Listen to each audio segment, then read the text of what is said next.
One day one district પહેલ અંતર્ગત દાહોદ જિલ્લાની સુરક્ષા વ્યવસ્થાની ઉચ્ચ સ્તરીય સમીક્ષા યોજાઈ। રાજ્યના પોલીસ તંત્રમાં વહીવટી કાર્યક્ષમતા અને કાયદો વ્યવસ્થાની પરિસ્થિતિ વધુ સુદૃઢ બનાવવાના હેતુથી વન ડે વન ડિસ્ટ્રિક્ટ નામની નવતર પહેલ શરૂ કરવામાં આવી છે। આ અભિયાન અંતર્ગત રાજ્યના ઉચ્ચ પોલીસ અધિકારી ડોક્ટર KLN રાવના અધ્યક્ષસ્થાને દાહોદ જિલ્લાની સુરક્ષા વ્યવસ્થા અંગે એક મહત્વપૂર્ણ સમીક્ષા બેઠક યોજવામાં આવી હતી।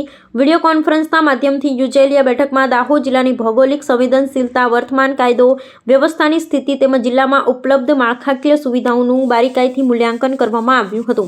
આ બેઠકમાં પંચમહાલ રેન્જના પોલીસ મહાનિરીક્ષક અને દાહોદ જિલ્લા પોલીસ વડા સાથેના સીધા સંવાદમાં જિલ્લામાં અસરકારક પોલીસ વ્યવસ્થાપન માટે જરૂરી માનવબળ અને વાહનોની ઉપલબ્ધતા અંગે વિગતવાર ચર્ચા થઈ હતી।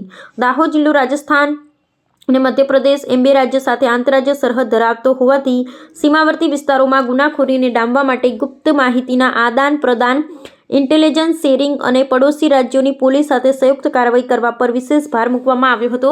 આ ઉપરાંત આધુનિક ટેકનોલોજીનો ઉપયોગ દ્વારા ડિજિટલ પોલીસિંગને વેગ આપવા અને કનેક્ટિવિટી મજબૂત બનાવવા માટે પણ વિચારણા કરવામાં આવી હતી। બેઠકના અંતિમ ચરણમાં પોલીસ કર્મચારીઓ, તેમના પરિવારોની સુખાકારી માટેની કલ્યાણકારી યોજનાઓ તેમજ પોલીસ લાઇનના બાળકોમાં રમતગમત પ્રત્યે રુચિ વધે તેવા પ્રોત્સાહક વાતાવરણમાં પૂરું પાડવા પર ભાર મૂકવામાં આવ્યો હતો।